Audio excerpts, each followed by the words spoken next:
You're here because you're looking to get a little bit sharper, maybe a bit more informed, but without, wading through endless pages. Yeah. Well, you've definitely landed in the right place. Hmm. Today, we're doing a deep dive into a really foundational text for strategic thinking.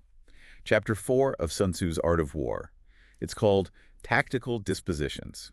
Exactly. And, most people think of warfare, they think battles, the clash. Right, the action. Yeah, the action. But this chapter, it kind of pulls back the curtain on the critical stuff that happens before any fighting. Okay. It's all about how a smart leader arranges their forces, not just lining them up, but doing it to really understand the enemy's situation. So using the setup to gain intel.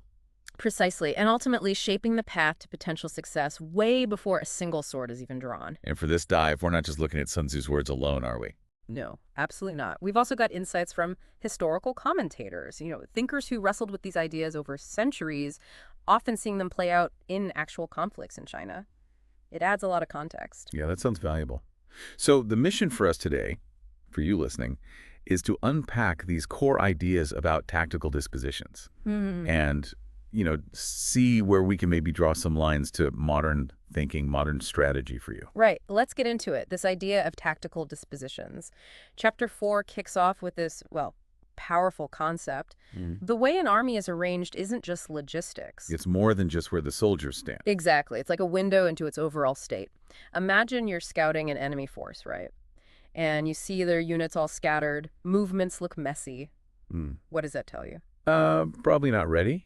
Low morale, maybe. Looks like an easy target. Spot on. And conversely, if you see a force that's tightly formed, maybe well hidden, that screams discipline, readiness. So the text really emphasizes this. Oh, yeah. It says concealing your dispositions leads to secrecy, potential victory, but revealing them, that just lays your situation bare, might even invite defeat. And the commentators you mentioned, they picked up on this. They did. People like Cao Keng, Tu Mu, Wang Shi, they all hammer this home.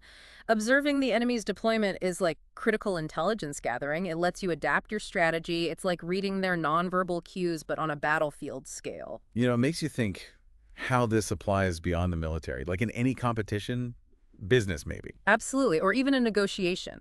How you arrange your resources, how you present yourself. Does it project confidence, preparedness?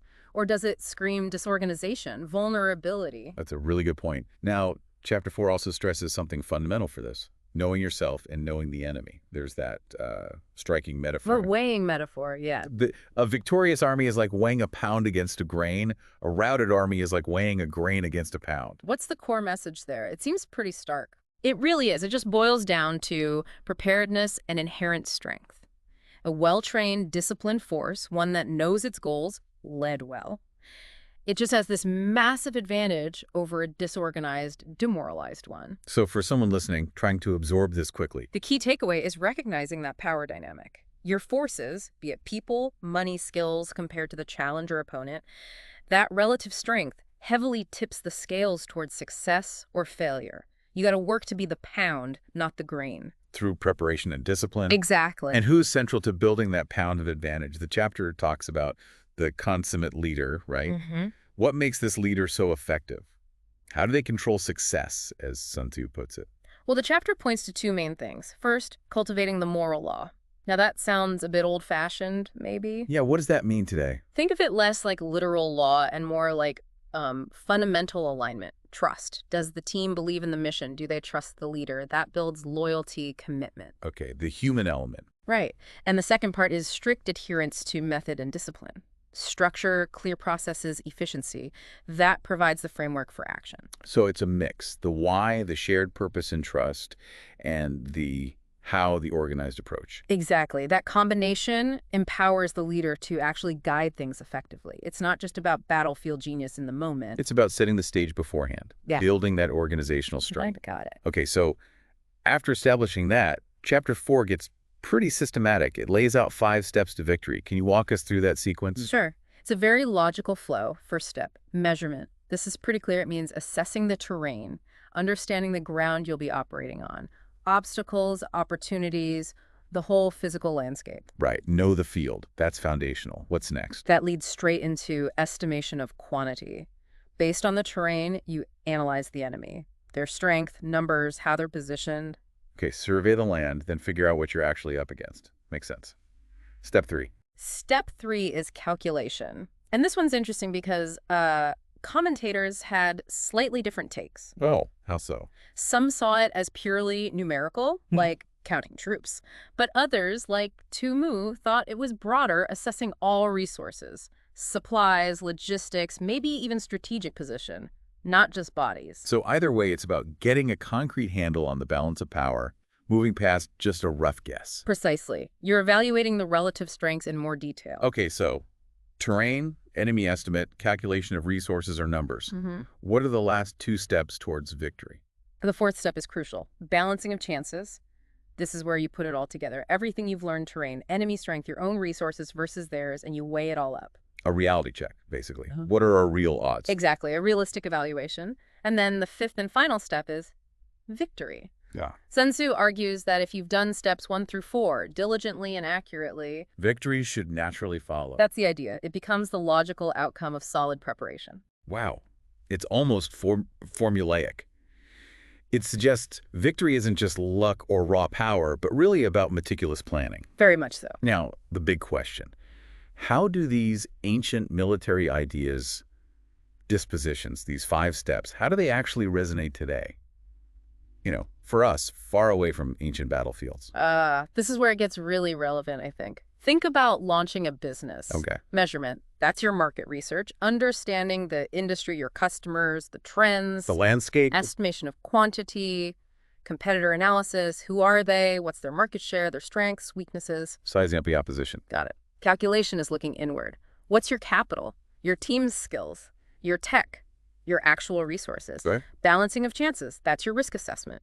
Weighing the potential payoff against the challenges, the risks involved. And victory. Achieving your business goals, profitability, growth, whatever success looks like for that venture.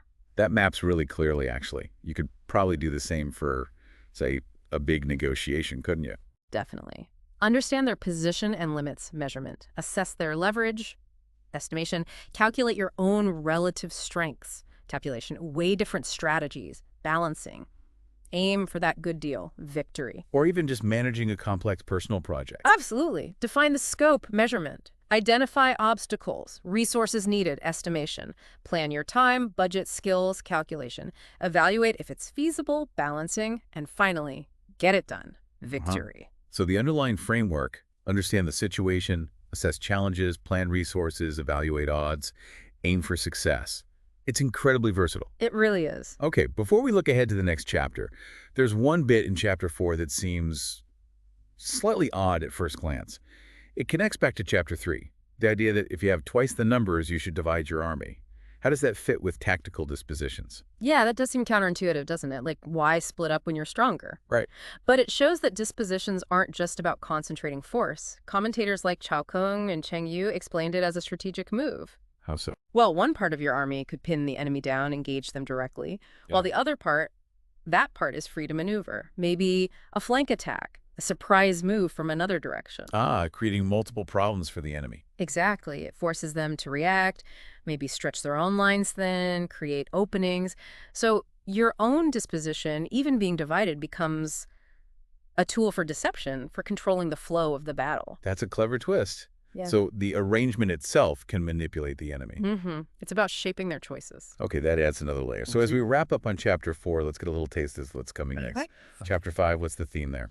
Chapter 5 is titled Energy, and it shifts the focus, really. We move from the more static idea of arrangement, the disposition, Right. to the dynamic application of power, how force is actually used. The key concept is which you can think of as like potential force, momentum, the kind of power a well-run army can build up and unleash. Energy.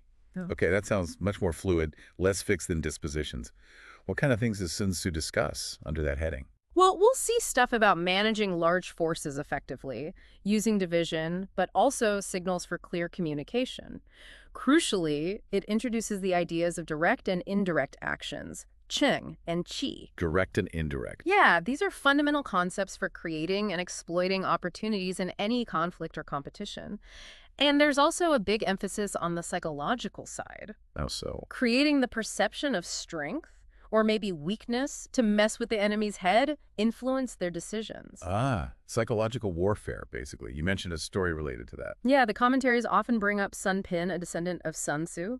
He famously tricked the enemy general, Pong Tuan, using signal fires. How did that work? He made his army light fewer cooking fires each night as they pretended to retreat. Making it look like soldiers were deserting. Exactly. It created the illusion of a rapidly shrinking, fleeing army.